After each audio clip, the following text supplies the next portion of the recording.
So this is my son Joel. Many of you have heard him before or maybe read his book. And I'll just give you a tad bit of background here. When I was growing up, I grew up in Oak Park, Illinois, and I was a bicycle rider.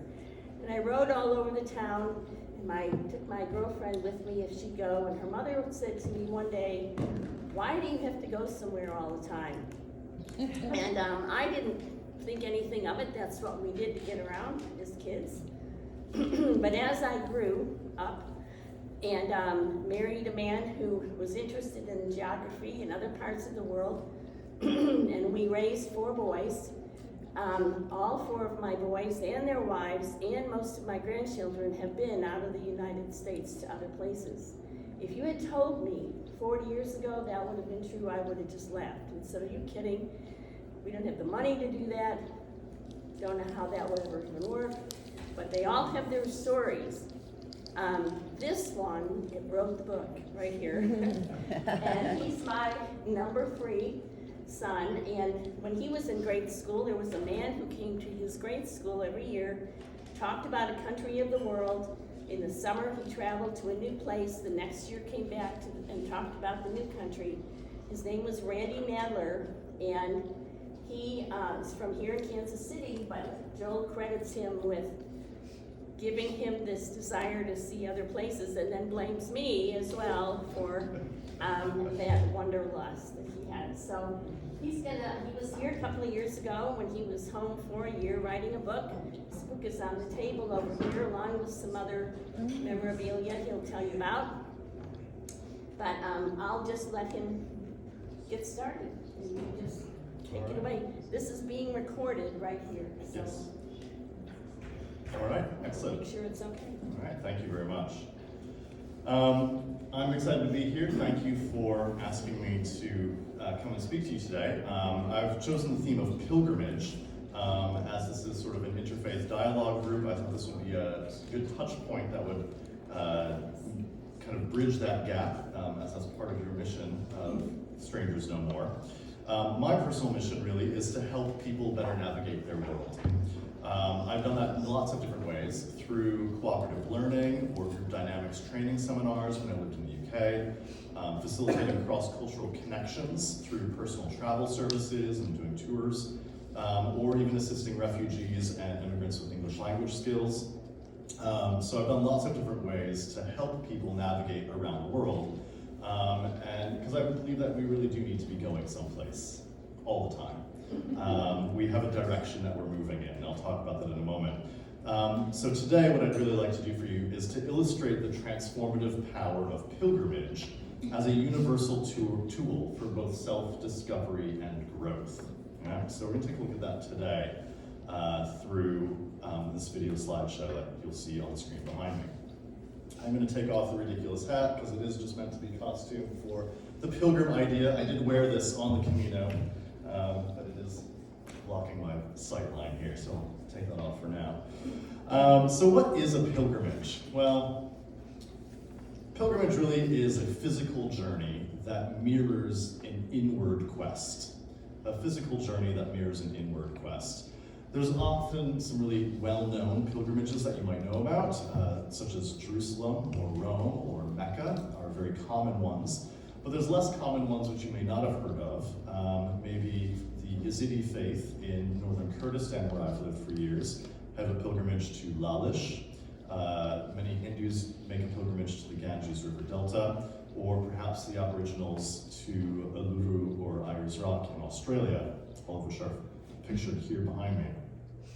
There's lots of different types of pilgrimage. They might be religious or non-religious. A cultural pilgrimage could be ancestral, looking for your roots someplace. You might take a pilgrimage as a mark of a significant change or life transition. Whatever you do pilgrimage for, the common theme is usually travel, and it leaves a certain time stamp of change on the pilgrim's life. For whatever reason, you have undertaken this journey because you want some level of change. I've taken several pilgrimages in my life, none quite so major as the one I'll show you today, but I've been to Iona Island off the coast of Scotland in 2010 as a transition period from father was alive to right after he passed. I took a sabbatical year in 2012 and traveled around the world, sort of searching for a new direction.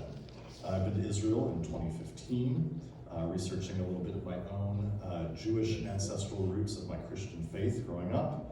Been to Northern Europe to visit where my ancestors come from in Northern Germany. And then this last year have undertaken the Santiago de Compostela Camino in Spain, which is what I'll share with you today. But before we jump too far into that, what are the origins of pilgrimage? It's really uncertain how pilgrimages started, but it seems like they're about as old as human civilization itself. People have been taking pilgrimages, doing journeys for as long as you can possibly remember.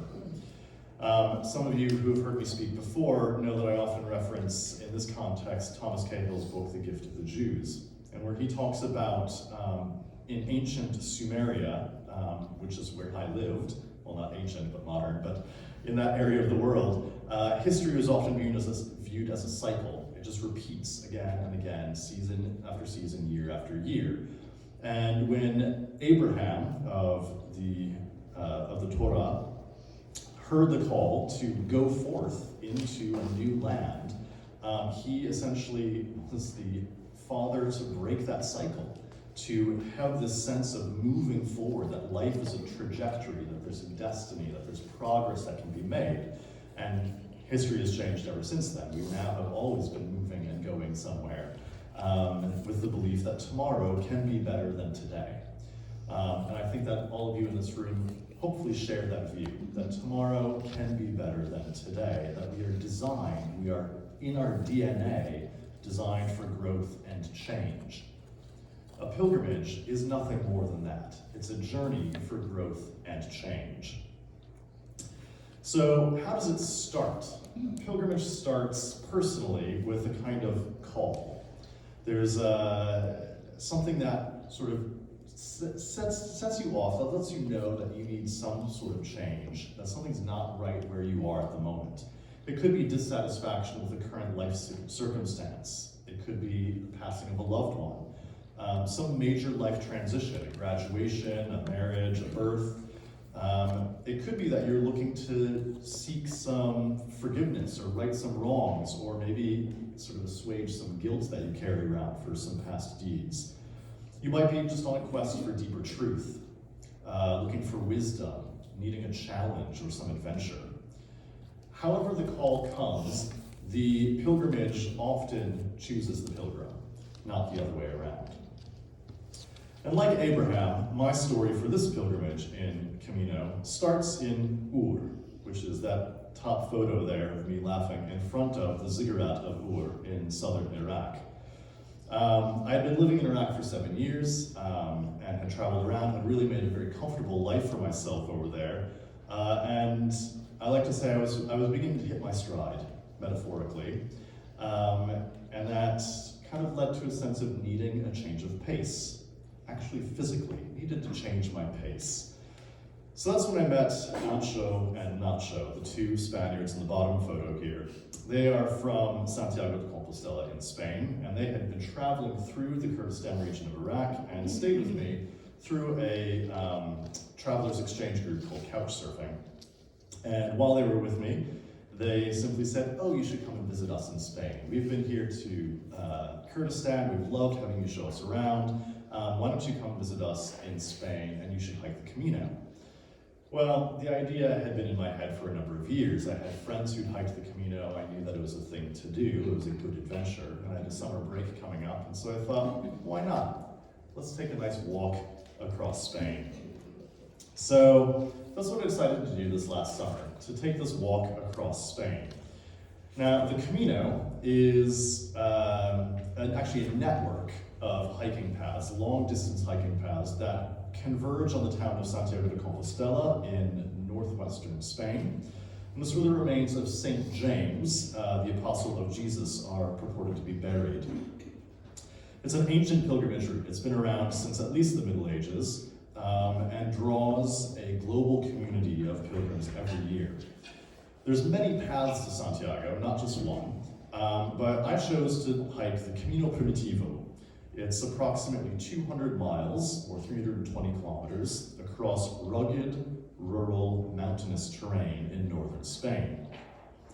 Upwards of 500,000 pilgrims traveled to Santiago last year, but only an estimated less than 3% chose to walk this Camino Primitivo. It's seen as the hardest, most difficult route, which at the time, I didn't know. I just knew that the Camino was the thing to do, and I wanted, if I'm gonna do this ancient pilgrimage, I want to do the OG, I want to do the original, I want to go back and do the oldest one. Like, I don't want to do these modern ones, let's do this right. So I decided that I wanted to walk this Camino Primitivo, which starts in a town called Oviedo, which you see in the center of that map in northern Spain, and ends in Santiago. All of those networks of paths converge in Santiago, and many, many people do this. So what I've done is not particularly exceptional, only in the fact that I've chosen the least traveled route of all that network, and that it was quite the adventure. So decided to prepare for this journey, and basically told myself, oh, it's just a walk, right? I'm gonna go for a nice long walk across Spain. So I did what you do when you're gonna go for a hike. I started collecting the gear and figuring out what I was gonna pack. Since you have to carry everything with you on this trail for 2 weeks, you have to travel light. So that center photograph you see is everything I took with me. Yeah, that is everything that I carried with me, and actually about 2/3 of the way through, I ended up shipping another third of it to the end because I didn't need it. It was like, I don't need to carry all this weight. But you can see in that photograph, there's just a single pair of shoes. There's really just a single change of clothes. You'd wear one, and the other would be in your bag. And at night, you get to the hostel, you'd put on the clean clothes, wash the dirty ones that you'd worn that day, let them dry overnight, and then repeat that cycle every day. I had hiking poles, basic toiletries, obviously the essential travel documents like passport and my phone, which had a guide on where the path went, GPS and everything, some medication, first aid kit, etc.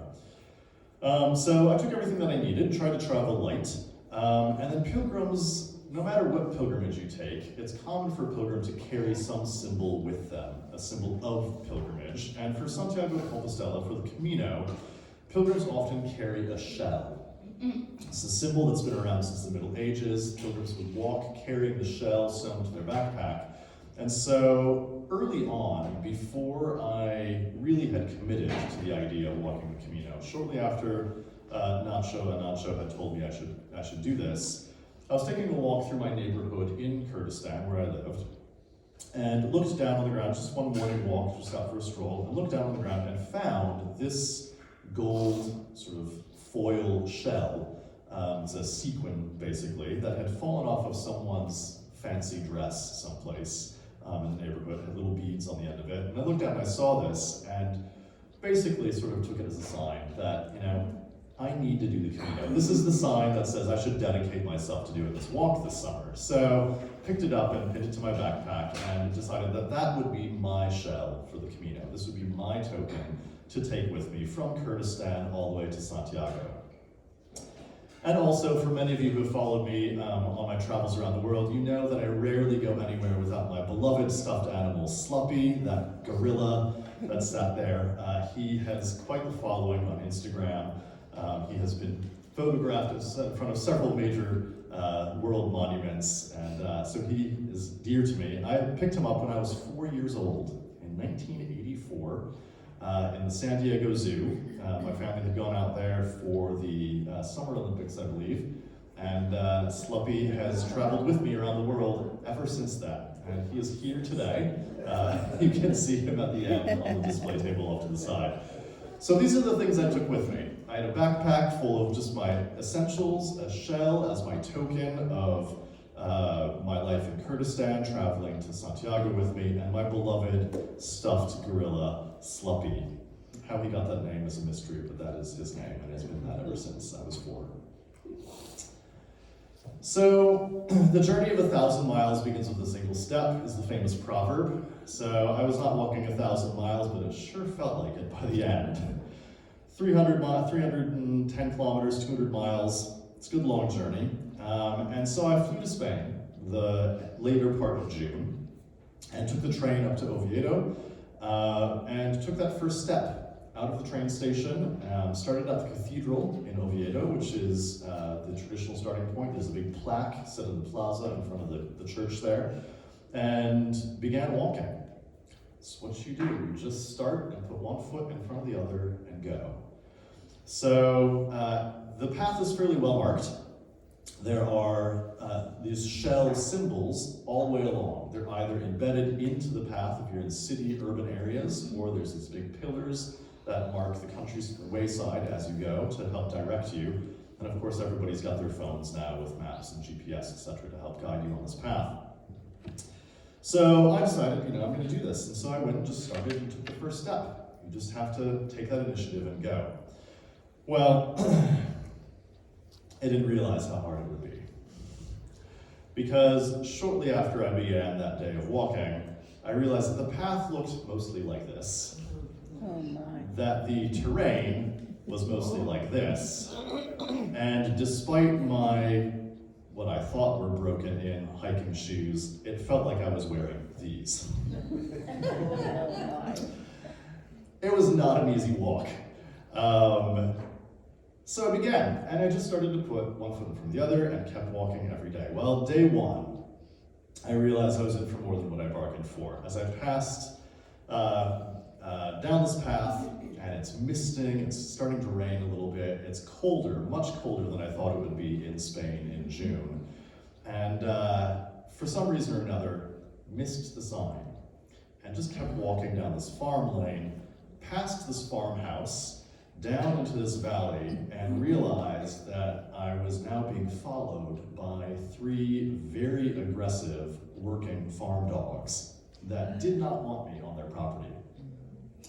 So I quickly sort of ducked under this fence into this field and kind of turned the corner just so I wasn't within view of these dogs. And they kind of retreated up to the top of the hill and just kept barking, barking, barking. And I thought, I am not in the right place. I looked on my map, I realized I've taken the wrong turn someplace, and that the only way to get back is probably back up past these dogs. Well, I don't want to go past these dogs. They're pretty vicious. They're barking incessantly. They're big dogs. These are not just your nice house dogs, your golden retriever. These are working farm dogs that do not want you on their farm. So I'm thinking, well, maybe I can make a shortcut. So I look around this field that I'm standing in, and I see there's this wooded glen down at the bottom. It looks like there's a stream that goes around one corner. And I kind of keep turning around the corner and seeing where this goes. And I realize it's this ridge that kind of cuts off. It's pretty impassable. And I also realize that I am in this large field that very well may house a large bull or other sort of animal that would be far worse than the dogs. So I decided I have no other choice than to go back and face these dogs. So I ducked back under the fence and tried to go back behind this farmhouse, but realized that there's again this ridge and this stone wall, and there's more vicious dogs the other side of that stone wall, which are kept enclosed, and I realized this is not going to work. I just have to brave it. So I've got my hiking poles with me, and 3 words of Spanish, and decide I'm going to do whatever I can to appease these dogs. So I put my head down, and actually I will confess, I Googled, what do you do with vicious dogs?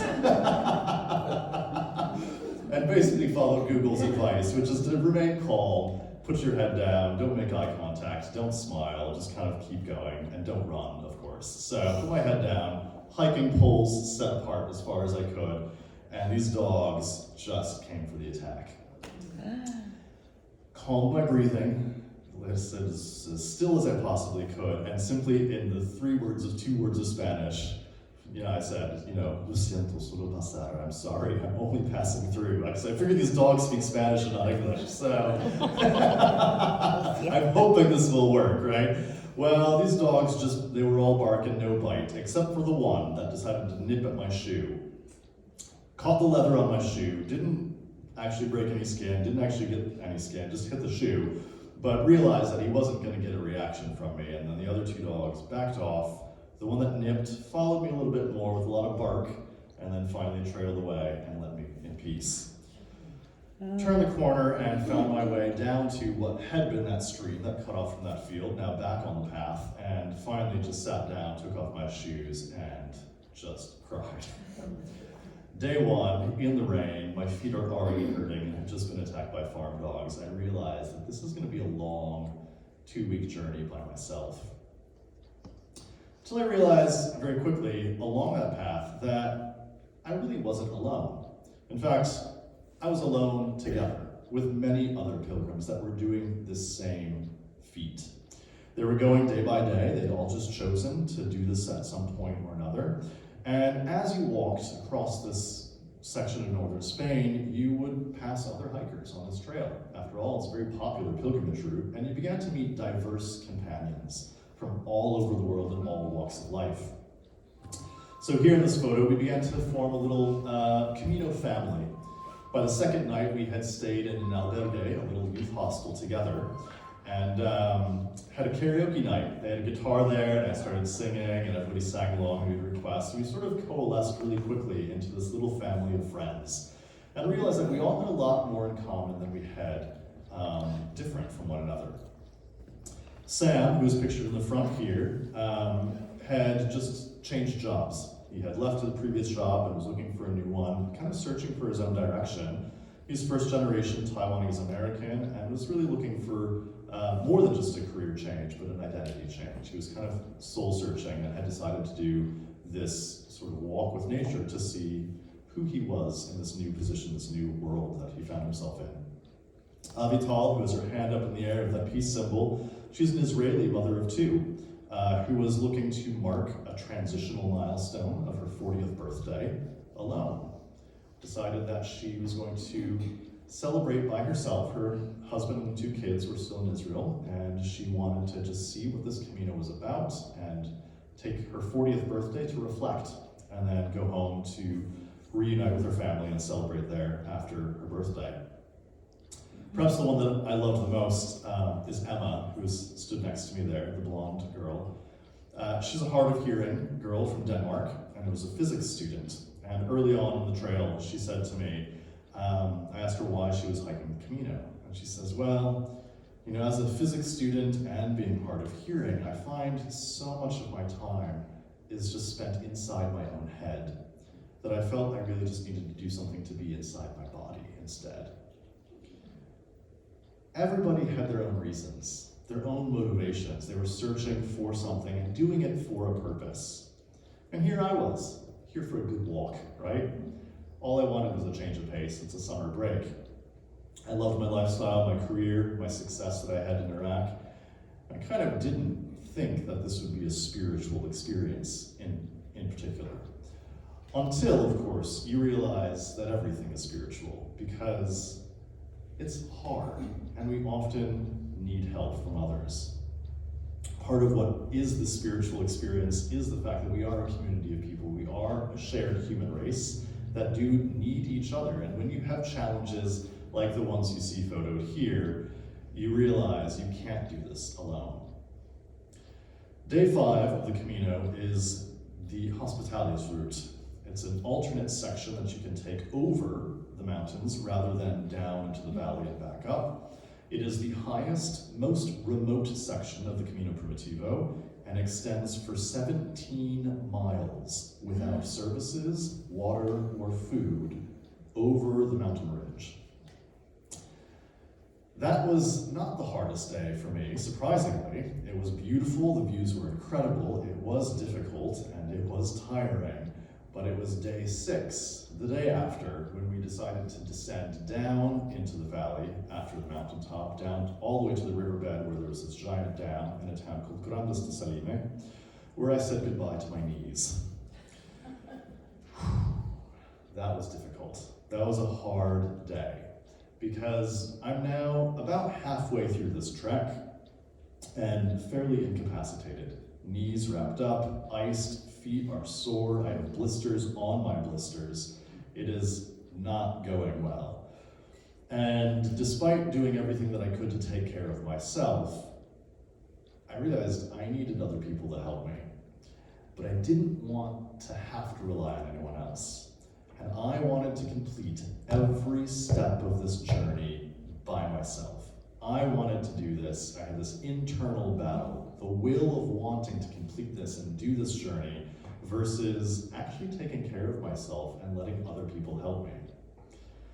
If I decided to take a day off the trail, Would I be letting the group down, this little Camino family that I had formed in the past 6 days? When you have nothing to do but walk 8 hours a day with all these people sharing your life as you go, you grow close very quickly. One friend said that it was a little bit like going to therapy 8 times a day. You would walk for a mile or two with someone and then share your story, and you might break pace and decide to go it alone for a little bit. You'd cross paths with someone else and share your story with them. And after, by the end of the day, you've been to therapy 8 times with these people. And I didn't want to let this group down. I didn't want them to move ahead of me, and I didn't want to fall behind. And I didn't know how to deal with this. And I realized that I really had to balance pace versus progress. That each of us has our own path to walk in life, and that there are sacrifices that we all must make in order to grow and to learn.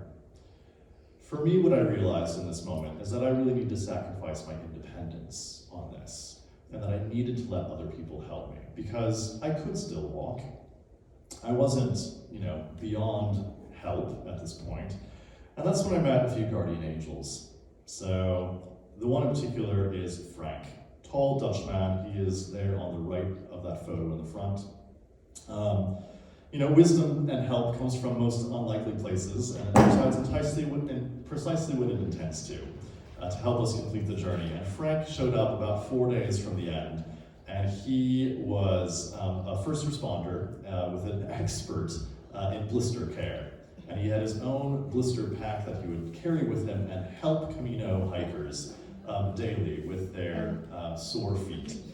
By this point in the journey, I realized that I was taking over 35,000 steps every day across rough terrain.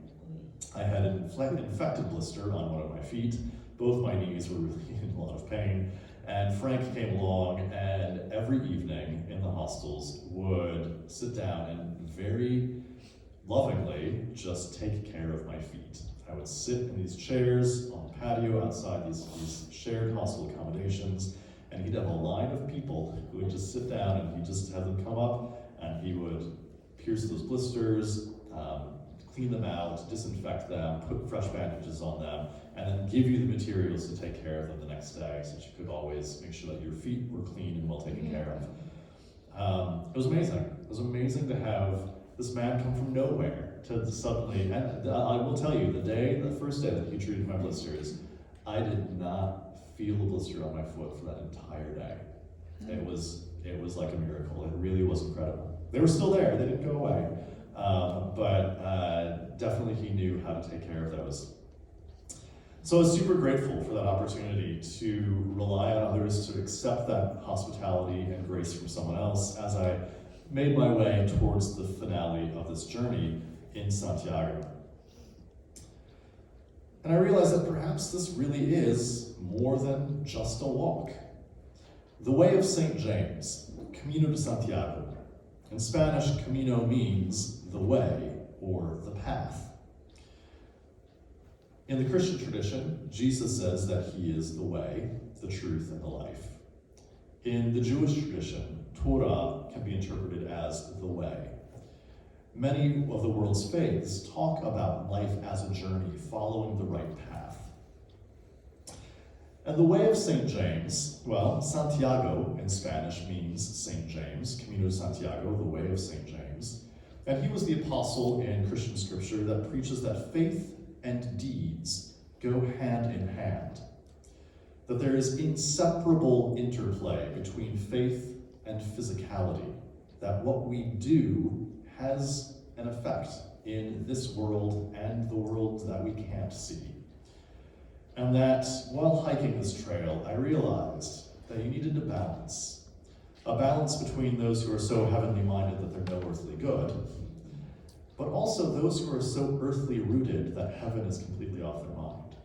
And you can go both directions, but finding that middle way is, I think, what we should strive to do. And in fact, the Camino taught me that even the most mundane activities, such as walking, caring for blisters, sitting and chatting with friends, can be spiritual. That you matter because you are matter. Our words have actual physical weight. that when we speak, the very physics of the universe, the structure is altered. Those sound waves change the pattern of the universe, and we can effect real, true change in the world around us through our actions and through our words. And I think that is a core, essential, shared component, not just between Judaism and Christianity, but many people who are looking to follow a spiritual path in life. I've posted on the screen today a portion from the Christian Bible, the book of James, St. James of the Camino faith. And he says, "What good is it, my brothers, if someone claims to have faith but has no actions to prove it? Is such faith able to save him? Suppose a brother or a sister is without clothes and daily food, and someone says to him, 'Shalom, keep warm and eat hearty,' without giving him what he needs. What good does it do? Thus, faith by itself, unaccompanied by actions, is dead. But someone might say to you that you have faith and I have actions.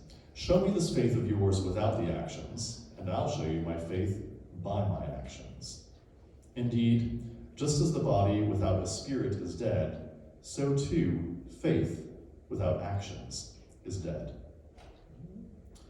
I think it's a beautiful passage of Holy Scripture there that drives home that point, that we really do have an effect in this world through our actions, through our words, and that regardless of your faith background or where you sit on the spiritual spectrum, that there is something important, there is some weight, some gravity, and we do need to be doing things in this world to effect true change.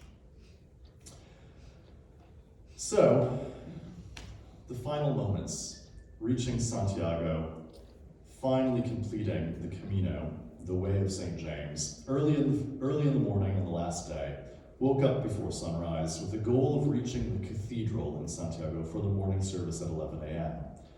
It is all rain and pain at this point, and I get to the mile markers, and the mile markers are in kilometers actually, and they're numbered, and it tells you how many kilometers to Santiago, to the cathedral, to the front door. And I started taking photos of them at 10, 9 kilometers, 8 kilometers, 7, until you get to the very end, and you're in the city center of Santiago de Compostela. It's bustling, it's busy. This is the first sign of civilization I've really seen in almost 2 weeks. And as you go through this little small plaza, there's this covered archway, and there's a bagpiper who's playing Amazing Grace on the bagpipes. And I am hobbling through, it is raining, and I know that when I turn the corner, I have 20 meters to go to the front door. And the emotion swells. I realize that I am finally done. I've achieved this incredible feat here, and that I can call this finished. But rather than sit here and tell you about it, I figured I might as well just show you that last minute of the walk.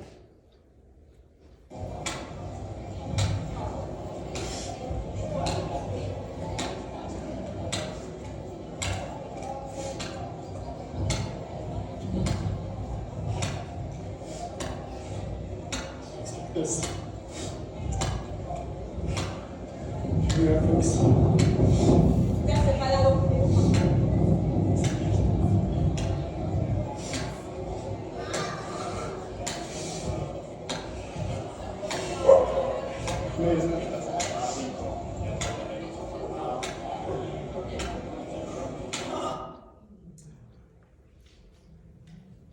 You make it to the end, and there's all these other pilgrims that have made this journey alongside you.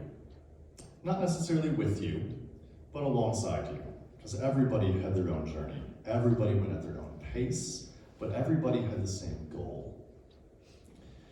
And when you get to the end, you realize that you do need to leave something behind as well. All said, I hiked just over 200 miles through the mountains of northern Spain. The journey took 2 weeks. Undoubtedly, those 2 weeks were some of the most demanding challenges I put myself through in recent years, physically, emotionally, spiritually, relationally. I came to the Camino with an expectation of simply having a nice long walk across Spain, but came away having had a truly spiritual experience. I'd carried with me that single shiny shell all the way from my home in Kurdistan. A symbol, perhaps, of my attachment to a home that I've loved for the better half of a decade. And without realizing it at the time, perhaps knowing that I needed to let it go. In the aftermath of recent life events, many of you know that I have been evacuated from my home by the State Department. On October 20th, I received a phone call from the U.S. Consulate in Erbil telling me that there was a threat against my personal safety in the region and that I needed to leave as soon as possible. That was on a Friday night. On Saturday night, I had 2 suitcases on an airplane flying back to the United States, indefinitely. Not sure what the reason was, why, or how long I would be away, but knowing that I probably wasn't going back for quite some time. During that journey, on that plane ride, somewhere between Qatar and Dallas, on this long 16-hour flight, I got up to the back to stand in the galley, as you do on those long flights, just to stretch my legs. And another woman came up beside me, also just kind of doing that awkward yoga that you do when you're on a long plane journey. And she asks me, she says, well, are you going home or away? And I just cried, because I didn't know if I was going home or away. And I explained to her the situation on what had happened and how I had just received this phone call less than 24 hours before, and now I was heading back to Kansas City, where I was from, and unsure of what the future held for me. And she just looked at me and put a hand on mine and said, you know, when life gets difficult, sometimes all you have to do is put one foot in front of the other. You know, a pilgrimage is a physical journey of a spiritual reality. And in many ways, I found myself having to give up something, but learning in the process. So here's what I gave up at the end of the Camino. Friends, we're here at the end. We've made it all the way to Santiago. 300 kilometers more at the pilgrim's office here. And the seashell that I've carried with me all the way from Kurdistan, I think we're going to leave it here. Right with Jesus at the end of the homestead.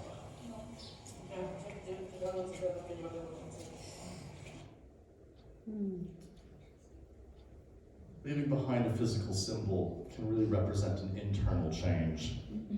And perhaps I didn't realize it at the time, but the Camino perhaps prepared me for this life transition that I'm currently in, and helped me move forward with some new insight, some new wisdom, some new internal strength that I didn't realize I had. So how can you be a pilgrim in life? That's really the big question, isn't it? I wish everyone could be a pilgrim, following paths that lead to higher values such as faith, hope, and love, doing good deeds in the world to effect real change. Being an intentional pilgrim, regardless of your faith background or tradition, often incorporates these elements here. So these are put together from research by a Catholic priest, Father Frank Fahey, who differentiates between pilgrims and tourists. And that being a pilgrim often contains a certain faith expectancy. You go into the journey expecting something from it. Some element of penance, perhaps, searching for wholeness, that sense of shalom or integrity. It's often a sense of community in a pilgrimage. You may undertake it alone, but it's open to everybody. You create a sacred space, much silence to create that internal reflection. Hiking through nature for 200 miles is a lot of sacred space. There's often a ritual involved, something that externalizes that change within. So whether that is carrying a shell or leaving something behind, or communing and breaking bread with people in the evenings in the hostels. There's some sort of votive offering, leaving that thing behind, that token, of a symbol of what you're letting go of, and a celebration at the end, some victory to remember, not just to forget, and perseverance, a commitment that the pilgrimage is never truly over, that the journey continues on even after you reach a so-called destination. What I physically achieved on the Camino Primitivo is not really extraordinary, honestly. Many have done it, and many more will.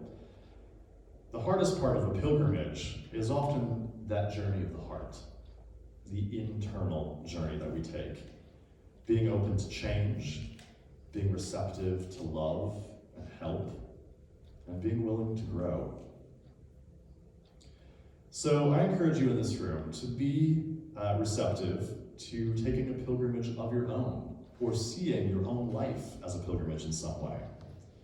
There's obviously the big religious ones. You could go to Jerusalem or Rome. You could research your ancestral roots, as I have done, and visit Norway or Scotland or Germany or wherever your family history might be from. Many people choose to visit the grave of a respected leader or a loved one or an ancestor. Many people do a transitional pilgrimage. You could consider things like a honeymoon or a renewal of vows or some sort of life transition to graduation as a type of transitional pilgrimage.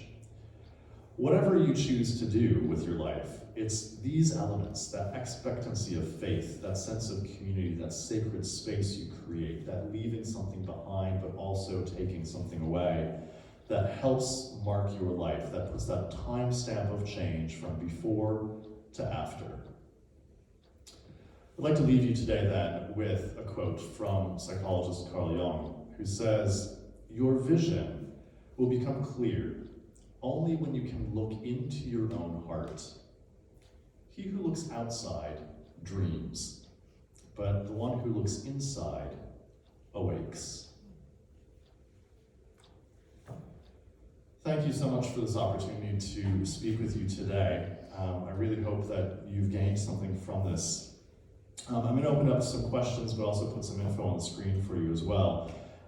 If you're interested in connecting after this, having me speak for perhaps another organization or a group that you're a part of, I would love to do that. I have this presentation as well as one on a geographical presentation on Iraq, creating agents of change through service learning, Kurdistan, and some Jewish Christian historical sites that are there. You can find more about me on my website, joeldavidbond.com, or send me an email, or the QR code that you see on the screen also links to all of my social media. If you're interested just in more about my story and what I have done in recent years, I do have a book out there called As Large as Your Spirit. It is on the table over here. You can. It's been recommended by these lovely ladies here. Thank you so much. I know many of you have read it. Beautifully written, as long as the story is fascinating, but the writing is just so descriptive. You can tell by the way he speaks. That Yes. it's really good. Thank you very much. I really do appreciate that. I'm actually super pleased to announce that as of last month, it reached the 4th round finalist for the Best Independent Book Awards that it had been submitted to. So it didn't win, but it got pretty high up in the game, so I'm very proud of that. So if you'd like to pick up a copy of that, I'll sell you one for $10 over there at the end if you'd like, if you have one already. Also happy to do some speaking, public speaking for you. I've done talks, TED Talk kind of things across Iraq and Kurdistan, and also here in the Kansas City area now. I've done some travel guiding, so if you're interested in going to any of these places that have been listed, I'm more than happy to help organize that for you and to accompany you on those sorts of journeys. And also, if you'd be interested in supporting my work, there's a link on my website or through the QR code here where you can make a donation via PayPal if you'd like.